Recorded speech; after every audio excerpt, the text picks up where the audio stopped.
باپ بھی بیٹے کو تانا دے کر معاف کرتا ہے، لیکن رب العالمین اپنے خطا کار بندے کو تانا بھی نہیں دیتا، معاف کر دیتا ہے۔ نعرہ تکبیر۔ حدیث قدسی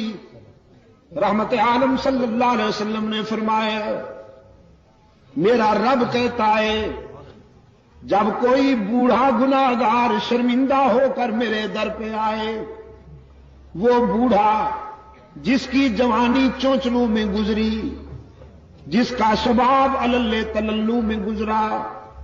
نشہ تھا شباب کا، ترنگ تھی جوانی کی، دولت کی مستی تھی، برادری اور پارٹی کا غرور تھا، رگوں میں گرم گرم خون کی روانی تھی، دولت کی فراوانی تھی، ساری زندگی بغاوت میں گزار دی، ایک بار بھی میرے در پہ سجدہ ریز نہیں ہوا، نامہ اعمال میں ایک بھی سجدہ نہیں، ایک بھی نیکی نہیں، لیکن اب زندگی کی شام ہو گئی، آنکھوں سے بینائی چلی گئی، کان سماعت سے معروم ہونے لگے، زبان میں لکنت آ گئی، دانت گر گئے، سر کانپنے لگا، بالوں میں سفیدی اتر آئی، بیماریوں نے یلغار کر دیا، معدہ کچھ ہضم نہیں کرتا، کمر جھک گئی، پاؤں کانپنے لگے، ہاتھ لرزنے لگے، اولاد نے بھی نگاہیں پھیر لی، لوگوں نے بھی رخ پھیر لیا، اور سب سے بڑا حادثہ جیب خالی ہو گئی، ساری دنیا سے مایوس ہو کر یہ بوڑھا باغی،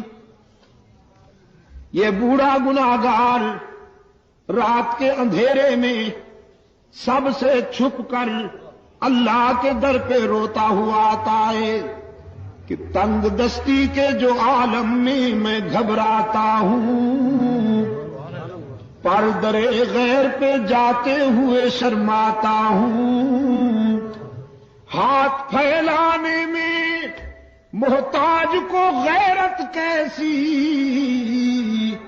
شرم اتنی ہے کہ بندہ تیرا کہلاتا ہوں۔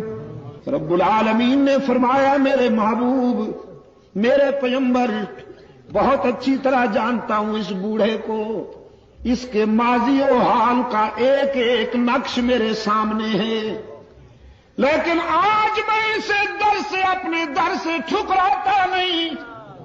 مایوس نہیں جانے دیتا کہ مجھے اس کے سفید بالوں سے حیا آ جاتی ہے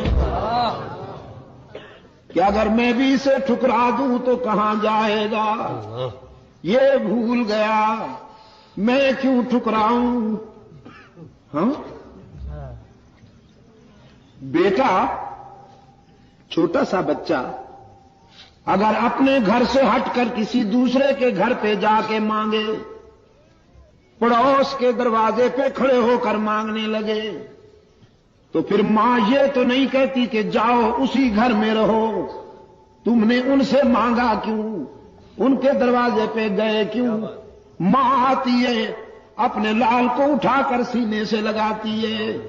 منہ چوم لیتی ہے، کہتی ہے بیٹا یہاں کیوں آ گئے ہو، سب کچھ مجھ سے ہی ملے گا۔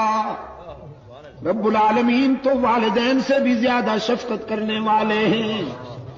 والدین بھی اپنی اولاد پر اتنی شفقت نہیں کر سکتے جتنا محمد کا خود